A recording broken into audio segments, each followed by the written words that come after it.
3, 2, 1, boom. Everything that's Deadpool is in this game. Weapons and katanas. Dinosaurs. Little Deadpool, Megalodon. Chimichanga truck. You go to the disco. He travels back in time. Mutants. Sabretooth. Mystique. It's crazy with ninjas. And you've got Deadpool narrating it all. Oh, hello. Welcome to my game. I am Deadpool. It's based on the character Deadpool from the comic book. The popularity of the character got so great in the world that he's ready for his own pinball machine. Deadpool is the kind of character that the irreverence of the character lends itself to having some fun. That's what I'm talking about. I love Deadpool, and historically, he's done everything. And so there's his life, his loves, his foes, the insanity inside his head. You know, that all gave us freedom to create this big mix of stuff. You know, music, visuals, the pixel art, the 80s sounds. Every game designer you talk to, I think, will tell you that, you know, it's all about easy to learn, hard to master.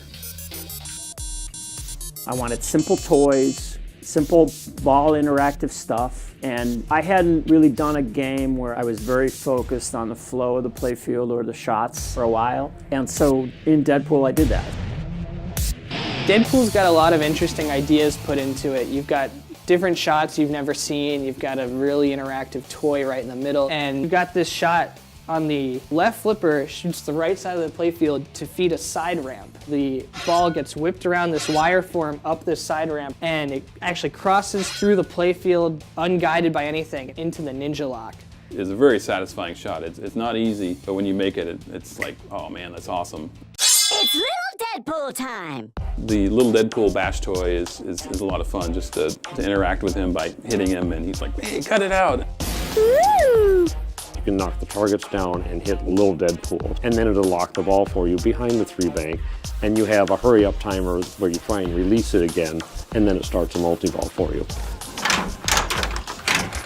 The very first time I had springs on the katanas, a bunch of guys walked in and there was no voice, there was nothing. I just shot it and he wiggled and all these guys cracked up and I was like, okay, I'm going somewhere here. Part of the feature of the Alien Premium is a lift ramp that allows you to divert the ball back to the right flipper to continue shooting these disco loops. Then you've activated this mode where Dazzler is fighting vampires and it activates the mirror ball. There's like all kinds of flow all over the place. You can keep the ball going as long as you make the shot. It's very energetic and intense.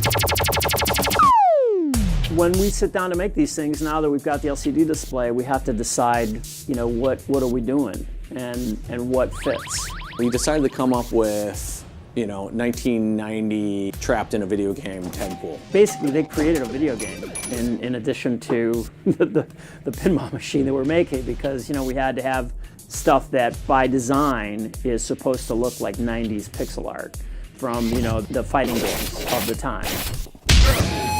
Funny thing is, limitations are what drove the look of those games. Limited color palettes, smoothing out shapes and things like that. And now we have like 3D characters and then we shoot them through a pixel pipeline. And we'll have, you know, 30 frame punches and we actually had to throw away all of it to get it down to the purest essence of what, you know, a punch is a 3-frame thing, you know, eliminated 3 out of 4 frames of animation and now you nailed it.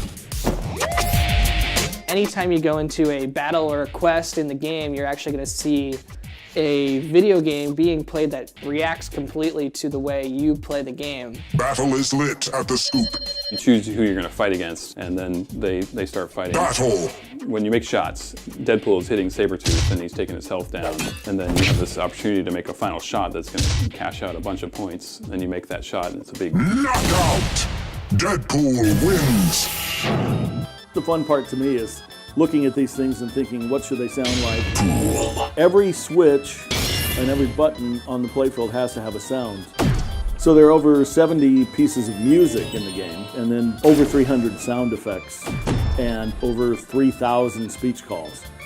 It's not that big of a deal. There's some funny sounds on Deadpool, and there's some classic pinball sounds in there too. very chunky, low bit kind of stuff, and it's mixed in also with music. There are 4 original songs that have vocals that were written specifically for the game. There's a rap song, a country song, a metal song, and an R&B song. Oh yeah. Let's talk about Deadpool, baby. This is, I'm Deadpool, I'm a cool guy, I'm gonna make this mixtape for myself. And it's all music about me. Say my name, Deadpool. Say my name one more time, cause it sounds cool. Deadpool. So it's a really interesting mix of stuff, but it all works really well. It's actually one big piece of art. Let me put it this way, I think it's been a work of art for each one of us in each of our respective mediums. Deadpool, it's zany, it's crazy, and the ball's wild. I think it's got punch. It's loudmouthed, in your face. You'll really enjoy it. I think it's going to be a classic, and nobody else will ever attempt to do this because it'd be crazy. That's Deadpool Pinball.